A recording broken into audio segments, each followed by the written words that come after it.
Cette grande édition du journal à langue française, vous êtes en compagnie de Patrick Nyiridandi. Tout de suite, l'essentiel de l'actualité. L'actualité qui reste marquée par l'ouverture des Jeux Olympiques au niveau du terrain de jeu qui magnifiera leurs prestations pendant 16 jours.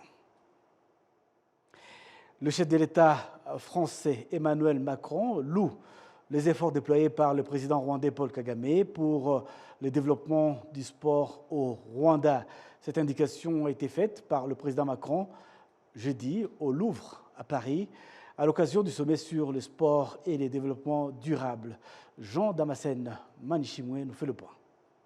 Le président de la République Paul Kagame, qui participe à l'ouverture des Jeux Olympiques ce vendredi à Paris, figure parmi une cinquantaine de chefs d'État et de gouvernement qui ont pris part au sommet sur le sport et le développement durable. Pour l'occasion, des dirigeants du monde entier et des chefs d'entreprise se sont engagés à mobiliser des milliards de dollars pour financer des initiatives sportives dans l'optique d'accélérer le développement durable. S'exprimant pour l'occasion, le président français Emmanuel Macron a félicité le président rwandais Paul Kagame pour des projets de grande envergure visant à promouvoir le sport et des investissements sportifs au Rwanda. J'invite vraiment l'ensemble des fédérations sportives à continuer à engager ce mouvement et à aller plus loin, parce qu'il faut créer partout où ces infrastructures n'existent pas, des infrastructures sportives pour permettre à nos jeunes de faire du sport. Nous avons encore beaucoup de quartiers où il faut le faire, mais des piscines, en passant par les dojos, les terrains de football, les terrains de basketball, c'est absolument clé pour permettre l'accessibilité du sport et le développement de celui-ci. Cet objectif, il faut le poursuivre, il faut aller beaucoup plus fort, beaucoup plus vite, il est clé. En même temps, il faut aider le continent africain, pacifique, latino-américain à développer davantage d'infrastructures pour les grands événements. C'est ce qui a été fait par le président Kagame de manière extraordinaire ces dernières années. J'avais pu le voir moi-même autour des compétitions de basketball à ses côtés. Il faut que la communauté internationale soit dans ses financements aux côtés des pays qui veulent justement prendre ce virage. Et les Jeux que vous allez organiser en 2026, Président, seront, je pense, pour votre pays, mais pour toute la région, une occasion formidable d'aller dans ce sens. Devant 500 participants, le président français a rappelé que la promotion du sport est d'une grande utilité puisqu'il véhicule les valeurs de l'unité, de la coexistence pacifique, loin de tout sentiment de rejet de l'autre. C'est dans le sport qu'on doit encore être plus exemplaire sur les valeurs qu'on met au cœur de notre éducation. Et c'est pourquoi l'effort qui est fait par le CIO, et je vous en remercie, par les fédérations ici présentes, et que nous démultiplions dans chacun de nos pays, et on l'a fait beaucoup ces dernières années en France, nous ne devons pas le relâcher, et j'invite tous les pays présents à le faire et à redoubler d'efforts. Dans le sport, il n'y a aucune place, ni pour le racisme, ni pour l'antisémitisme, ni pour quelque discrimination de genre ou quoi que ce soit. Il n'y a pas de haine dans le sport, il n'y a pas de discrimination qui se justifie dans le sport, ni parmi les sportifs, ni chez ceux qui les forment, ni dans le public. Emmanuel Macron a enfin appelé à la coopération internationale pour promouvoir davantage le sport comme instrument essentiel du développement durable. Mais je voulais insister sur ces différents éléments, le sport pour lui-même, le sport et l'éducation, le sport et la santé, parce que c'est un agenda de développement sur lequel la coopération entre les États et gouvernements, les organisations internationales, et de l'OMS à l'UNESCO, en passant par le PAM et tant d'autres avec le CIO, c'est la synergie de nos actions qui est clé. Et puis tout ce qu'on peut faire avec le mouvement sportif en ce sens est absolument fondamental. Dans cette même ligne, une coalition des banques publiques de développement s'est engagée à investir 9,2 milliards d'euros à travers le monde dans différentes infrastructures sportives d'ici 2030. Les Jeux Olympiques de Paris 2024 qui s'ouvrent ce vendredi se poursuivront jusqu'au 11 août prochain. Les Rwandais ont fait le choix de l'unité, de la justice réconciliatrice et du vivre ensemble au-delà des souffrances immenses occasionnées par le génocide perpétré contre les Tutsis en 1994. Déclaration faite ce vendredi par le ministre rwandais de l'Unité nationale et de l'engagement civique à l'ouverture d'une conférence internationale dénommée « Écouter et diriger » l'art de la science, de la paix, de la résilience et de la justice transformationnelle. Amandine Dukumasabo, reportage. S'exprimant à l'ouverture officielle de cette conférence, le ministre rwandais de l'Unité nationale et de l'engagement civique a mis un accent sur la nécessité d'une telle conférence qui intervient 30 ans après l'arrêt du génocide commis contre les Tutsis au Rwanda en 1994. C'est environ 400 participants venus de différents coins du monde qui échangeront sur diverses thématiques, comme les modèles de prévention au niveau communautaire, national et mondial, les témoignages des personnes confrontées à des génocides et des atrocités de masse, pour ne citer que cela. Parmi les participants figurent les chercheurs de renommée internationale, des praticiens de la paix, des éducateurs, des décideurs politiques, des bâtisseurs de la communauté engagés à la réconciliation, au pardon, à la paix et à la justice transformationnelle comme un chemin d'avenir juste et résilient. Le ministre Jean Damascène Méziman a souligné que les attentes envers cette conférence sont nombreuses face au négationnisme qui reste un danger pour le Rwanda en particulier et pour l'humanité en général. Il est prévu que cette conférence de 3 jours sur écouter et diriger, l'art et la science de la paix, de la réconciliation et de la justice transformationnelle couvre plusieurs sujets dont les enseignements tirés à la suite de génocides et d'atrocités de masse, la formation à l'éducation, à la paix ou autres. Amandine Dikumasawo, télévision rwandaise. Les médecins qui travaillent au sein des services d'urgence du centre hospitalier universitaire de Kigali, CHUK, affirment que ce travail est pour eux une vocation qu'elles accomplissent avec joie et dévouement, tout en trouvant le temps et une attention particulière à leurs familles respectives. Les détails avec Jean Damascène Manchim. Christine Wineza travaille au service des urgences au centre hospitalier université de Kigali depuis 22 ans. Un travail qu'elle a commencé alors qu'elle était encore célibataire. Actuellement, Christine est chef de service avec 51 infirmiers à ses côtés. Les défis, c'est surtout recevoir les patients qui sont gravement malades. Et parfois, les décès. On a beaucoup de décès ici et ça fait peur vraiment. Aussi, les familles, gérer les familles. Aussi, c'est un défi ici. Parce que si les familles viennent ici voir les malades qui sont vraiment atteints, parfois les familles sont très agitées. Et quelquefois, nous recevons les violences par ces familles, mais on essaie de les gérer, mais ce n'est pas facile. Wineza indique que de nombreux défis rencontrés dans ce service ne la découragent pas, mais qu'ils aiguisent plutôt en elle l'amour du travail et le sens élevé de la responsabilité. Quand je suis venue ici au CHUK, j'ai commencé immédiatement dans le service des urgences. Mais aussi, quand tu fais la réanimation ou quand tu aides le patient et que tu vois que ça donne quelque chose, vraiment ça va t'encourager. Mais aussi quand l'institution aussi nous encourage.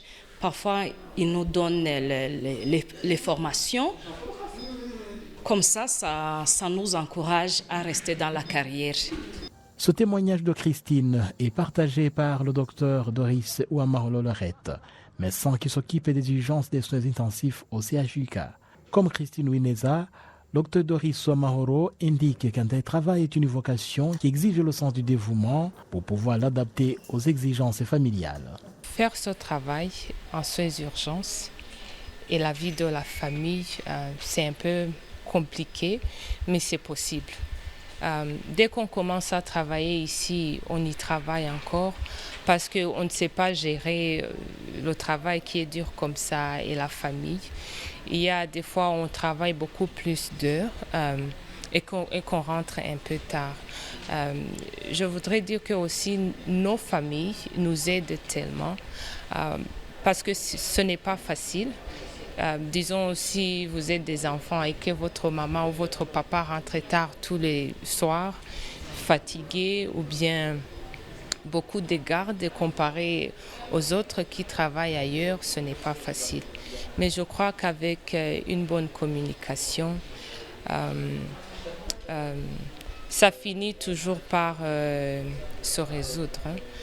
Mais aussi, on a quelqu'un dans le service qui nous aide, surtout côté santé mentale, parce que ce n'est pas facile de perdre des malades. C'est vrai, on sauve beaucoup plus, mais aussi la famille, avec tout ce qui suit, Je crois que vers la fin, on arrive à s'intégrer dans cette vie-là où on atteint les malades et puis on rentre à la maison. Le conseil que je trouve qui est général, c'est que si tu viens au travail, tu travailles. Si tu rentres à la maison, c'est le temps de la famille. Même si tu rentres à la maison, tu continues à penser le patient là qui est décédé, tu continues à penser le patient que tu as laissé qui est très malade, donc ça te suit même à la maison. Ça peut affecter d'une façon ou d'une autre notre famille. On a l'aide des counselors et parfois ils nous aident. On a quelques formations ou training pour essayer de gérer les émotions. Le centre hospitalier université de Kigali indique que 60% des cas des patients en urgence proviennent de leur famille en état déjà critique suite aux maladies non transmissibles comme le diabète, l'hypertension, les reins et autres. Le service des urgences au centre hospitalier université de Kigali accueille entre 600 et 800 patients par mois. La Commission nationale électorale a publié mardi les résultats définitifs des présidentielles et législatives du 15 au 16 juillet 2024. Les analystes du pouvoir législatif au Rwanda et même les citoyens estiment que la nouvelle Chambre des députés devrait surtout se concentrer au vote de lois qui faciliteront la mise en exécution du projet de société que le président de la République a présenté à ceux qui l'ont plébiscité, afin que la vitesse de développement atteigne son maximum au cours des 5 prochaines années. Les précisions avec Kassim Youssouf. Et que la Commission nationale électorale ait rendu publique la liste définitive des 80 parlementaires membres de la nouvelle Chambre des députés, les citoyens exigent de leur part une excellente collaboration afin que d'éventuelles lacunes soient comblées.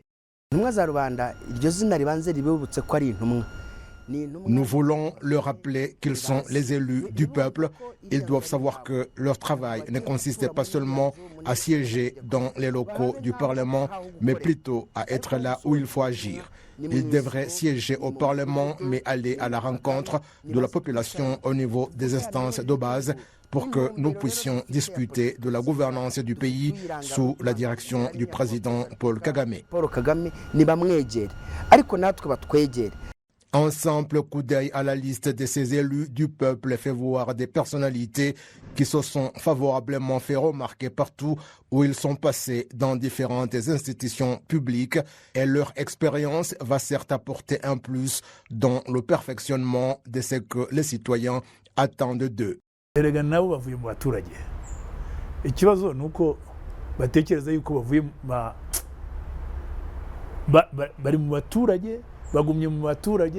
ont été élus parmi les citoyens. Ce sont des citoyens qui vont servir d'autres au niveau supérieur. Cela a été fait à partir du niveau du district. Ils devraient maintenant l'étendre au niveau national.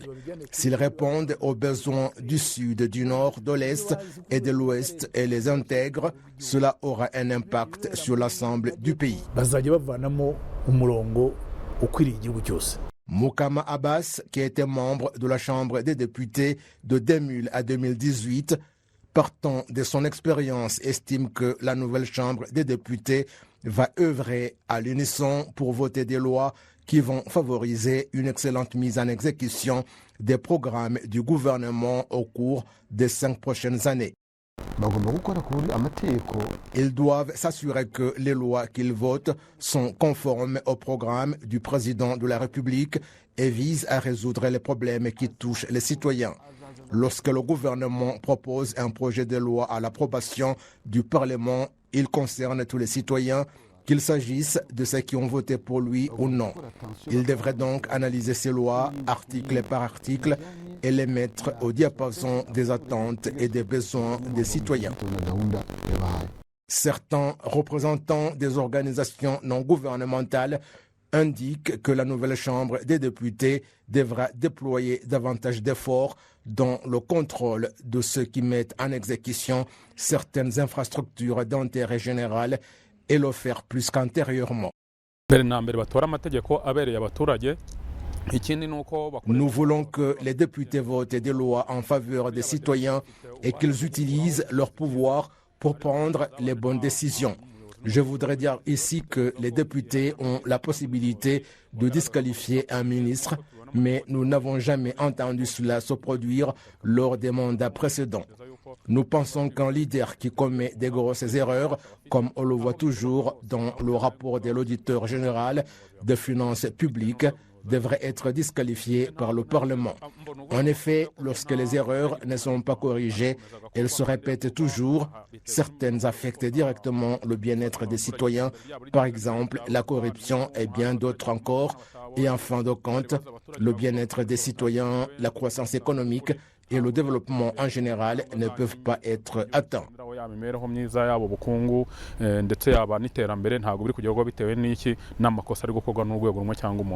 Le manifeste du FPR Ingontagny révèle que le quinquennat 2024 à 2029 est consacré à l'accélération du développement durable.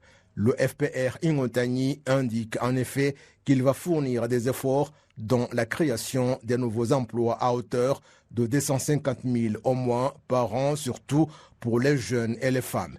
Il s'est en outre engagé à faire en sorte qu'au cours des 5 prochaines années, le taux de croissance du secteur agropastoral soit de 8% chaque année et que celui du secteur industriel soit de 13% chaque année.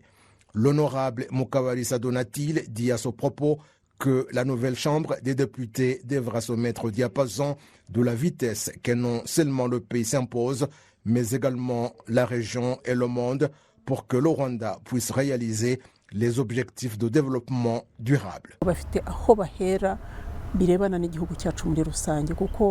Je ne peux pas dire qu'ils ont un point de départ uniquement au Parlement, mais aussi dans le pays dans son ensemble. Tout ce que font les députés est pour le développement du pays.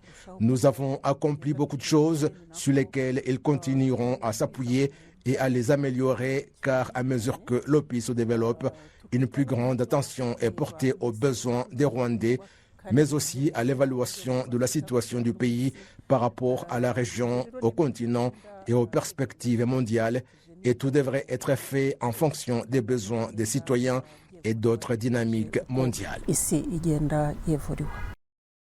À l'issue du dépouillement des voix exprimées lors des législatives 2024, le FPR Ingontagny et ses alliés ont remporté 37 sièges, le PL 5 sièges, le PSD 5 sièges, le PDI, le Green Party et le PS Imberakuri respectivement 2 sièges. Selon ces chiffres, les places des femmes sont passées de 61 à 63,75%.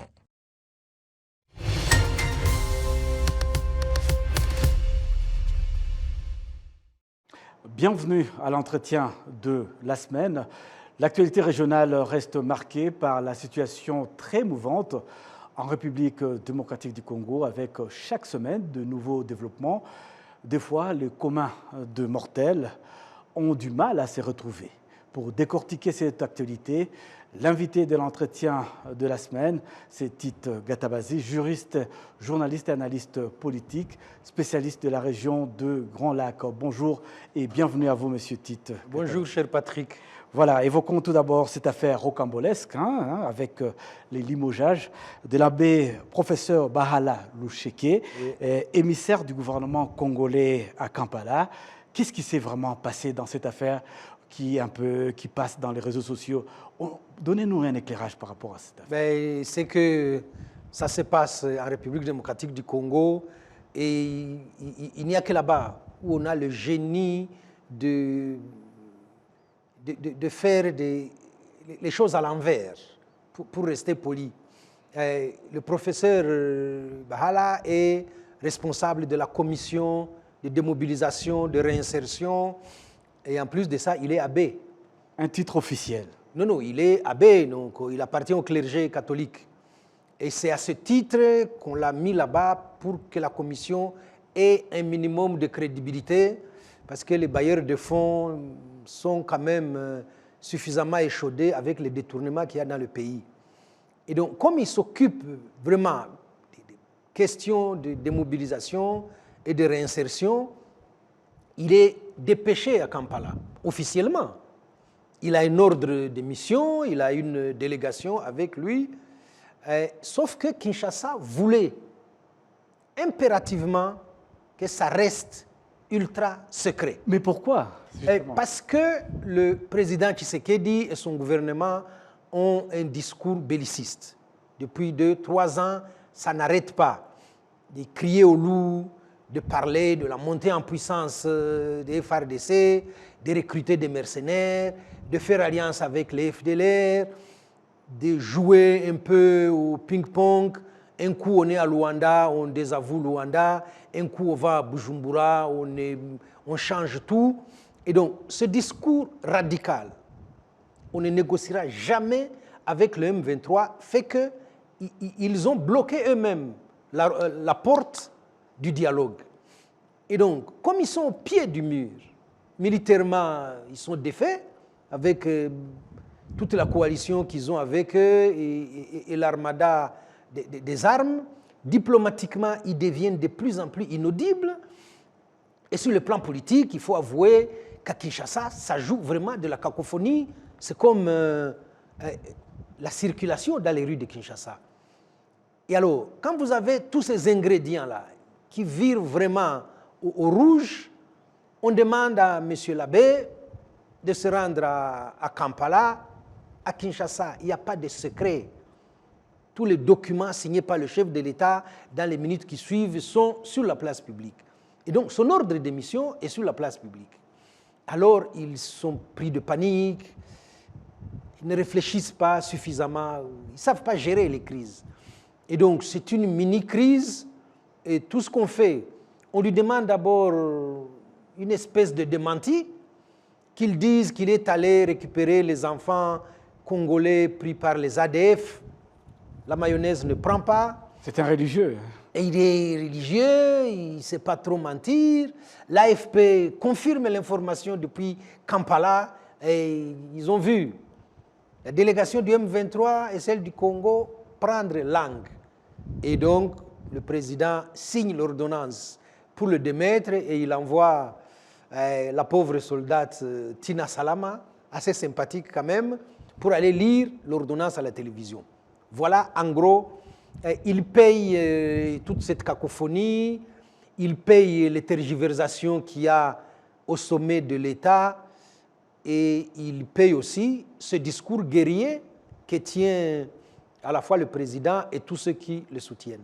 Il y a lieu de se demander pourquoi régner carrément la partie réservée à la paix, à la négociation, pour privilégier, au fait, c'est quelle issue que veut Kinshasa? Non, mais le pouvoir de Kinshasa va droit dans une impasse. Sur le plan militaire, il n'arrive pas à reprendre 1 centimètre au M23.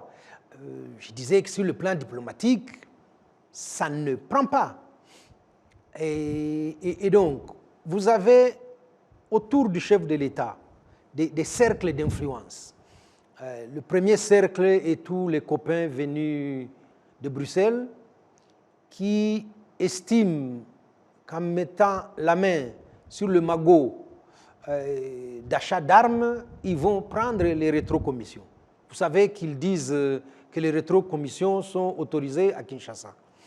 Vous avez un deuxième cercle de tout ce que le président Bosso, ancien de l'Assemblée nationale, demandait de quitter les groupes armés. Vous avez des ministres, vous avez des députés, vous avez des généraux, vous avez des leaders locaux qui entretiennent la centaine de groupes armés qu'il y a à l'est du pays et qui engrangent beaucoup d'argent, des millions de dollars. Et donc, ils rétribuent un peu à Kinshasa et on raconte qu'il y a une bonne partie qui va jusque dans le bureau du chef de l'État. Et vous avez un troisième cercle de ce que les gens qui ne veulent pas être très sévères appellent les forces obscures, qui gravitent autour du chef de l'État, composés beaucoup plus des réseaux, des cabinets étrangers. Tous ces gens ont beaucoup d'intérêt dans l'économie de la guerre. Et donc, c'est eux qui produisent le discours guerrier et qui radicalisent un peu le chef de l'État pour dire il est hors de question que vous puissiez aller à la table des négociations. Et voilà où on Peut-être, si vous permettez, restons justement à Kinshasa. Ce sera peut-être la dernière question. C'est l'IDPS qui est au pouvoir en ce moment, l'Union pour la démocratie et le progrès social, le parti au pouvoir. Et cette cacophonie qu'on retrouve au sein de ce parti, qui avait promis mots et merveilles aux Congolais. Qu'est-ce qui se passe? Il se passe que l'UDPS a perdu son âme. L'UDPS, c'est quand même depuis les années 82. L'UDPS, en 90, le vieux Etienne Tshisekedi tient l'opposition.